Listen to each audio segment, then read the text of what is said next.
박사님, 해 위클리. 빌리가 오자마자 갑자기 제사를 드려야 된다는 거예요. 제사? 무슨 얘기는 했더니 아니라 우리 빨리 지금 제사를 드려야 된다 이러고 있을 시간이 없다는데 무슨 일인가요? 아마 빌리가 이번 탐험을 통해서 아주 큰 교훈을 얻었던 것 같습니다. 무슨 교훈 얻었길래 제사를 드려야 된다고 하는 거지? 이번 탐험이 이스라엘 백성들에게 하나님께서 주셨던 제사 제도에 관한 거였거든요. 앞뒤 다 잘라먹고 그냥 제사를 드려야 된다고 하더니만. 혹시 이번 탐험 첫 번째 비밀이 뭔지 기억이 나시나요? 아마 제사에 대한 걸 텐데 정확히는 잘 모르겠네요. 이번 탐험의 첫 번째 비밀은 하나님께서는 제사를 통해 죄를 해결할 방법을 알려주셨어요 였습니다. 그러면은 이번 탐험이 모세랑 같이 이스라엘 백성이랑 제사 드리고 막 그런 탐험 내용이었나요? 맞습니다. 근데 박사님, 이게 뭐가 중요한 내용인 거죠? 그러니까 그냥 너희들 죄를 지었으니까 이제 세상은 끝이야, 그렇게 죄에 대해서 심판하지 않으시고 인류의 역사를 이어가시면서 하나님께서 구원을 이루실 때까지 하나님의 일들을 계속 더해가시는 건데 문제가 생겼습니다. 어떤 문제죠? 아담과 여자 이후에 태어난 사람들이 죄를 지었을까요, 안 지었을까요? 엄청 지었잖아요. 맞습니다. 그게 문제였죠. 아담과 여자의 첫 아들부터 범죄해가면서 사람들이 생육하고 번성해서 많아지긴 했는데 계속해서 죄를 지었다는 게 문제입니다. 노아의 홍수를 일으키셔도 사람들은 다시 모여서 바벨탑을 쌓으며 죄를 짓고 말았죠. 그런데 하나님께서는 그 죄인들과 함께하기를 원하셨어요. 정말 마음이 넓으세요.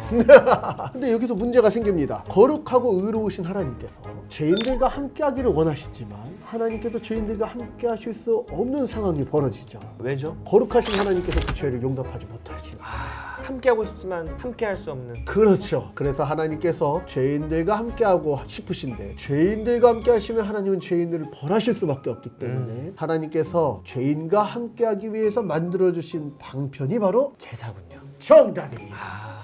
그래서 이 제사는 죄인과 함께 하시면서 은혜를 베푸시는 하나님의 적극적인 사랑의 역사들을 담고 있고요. 그뿐만 아니라 제사를 통해서 하나님께서 이렇게 구원을 이뤄가시는 거구나를 알려주시는 적극적인 하나님의 계시이기도 합니다. 그럼 박사님, 뭐 그때야 이제 그 제사를 통해서 하나님과 같이 있는다고 하지만 지금은 저희가 제사를 드리지 않잖아요. 맞습니다. 저희는 그럼 어떻게 하나님과 함께하고 있나요? 왜냐하면 하나님께서 알려주신 제사는 죄를 지을 때마다 소와 양을 잡아서 하나님 앞에 죄를 해결해야 되는 방법이었지만 우리에게 영단법, 단 한 번의 제사로 영원토록 하나님과 화목을 이루신 분이 오셨습니다. 예수 그리스도. 정답입니다. 그래서 이 제사는 또한 예수님께서 어떻게 우리를 구원하실지를 잘 알려주는 예표이기도 합니다. 그런 비밀이 있었군요. 그래서 그런지 빌리가 소고기를 그렇게 안 먹는다고 얘기한 거군요. 소고기를요? 네. 그때 아마 탐험에서 재물 드리는 거 엄청 봤나 봐요.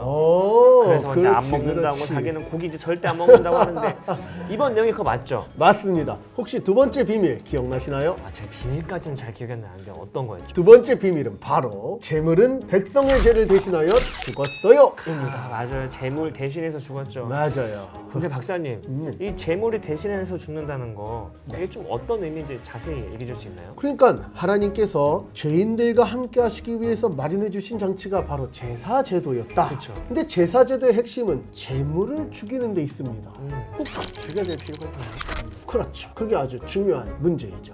왜죠? 혹시 위클리 죄의 결과가 무엇인지 기억이 나시나요? 죽음이죠. 그렇죠. 먹으면 반드시 죽는다. 예, 맞습니다. 죄를 지은 그 죄의 결과는 반드시 죽는 죽음인데요. 죄인이 하나님과 함께하면 하나님의 공의에 의해서 반드시 죽게 되어지고 이미 우리는 육체적 생명 상태에 있지만 하나님과의 관계가 끊어져 죽음에 돌입한 사람들이기도 하죠. 그런 사람들에게 하나님께서 함께 하시고자 할 때 죄를 해결해야 된다. 이 말은 누군가가 죄에 대한 벌을 받고 죽어야 된다는 의미이기도 하죠. 마치 하나님께서 아담과 여자에게 지어 입혀주셨던 가죽옷처럼. 맞습니다. 그래서 하나님께서는 이스라엘 백성들에게 제사 제도를 마련해 주시면서 제물을 가져다가 안수하여서 자기의 죄를 제물에게 넘겨서 그 제물이 죽음으로써 자기의 죄가 해결되는 방식, 바로 대속적 죽음의 방법으로 죄인들의 죄가 해결되어지고 하나님과 함께 거하는 하나님의 백성으로 살아갈 수 있도록 하나님께서 이 장치를 마련해 주셨습니다. 그럼 박사님, 그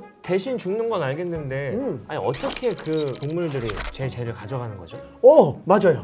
그게 바로 대속적 죽음의 핵심인데요. 나 대신 동물이 하나님께서 심판하실 그 죄를 짊어지고 내 대신 죽는 게 대속적 죽음이잖아요. 네. 그래서 제사제도의 가장 중요한 두 가지 스텝은, 먼저 첫 번째, 내 대신 죽을 흠없고 깨끗한 짐승을 준비하여서 그 제물에게 안수하여서 나의 죄를 제물인 동물에게 옮기는 것, 이것을 전가라고 합니다. 이 전가가 중요하고, 그리고 전가받은 이 제물을 죽여서 번제로 바침으로써 죄를 해결하는 대속적 죽음이 이루어지는 이 두 가지가 제사에서는 아주 중요하다고 할 수 있죠. 그런데 여기서 전가의 경우 나의 죄를 제물에게 옮기는 거잖아요.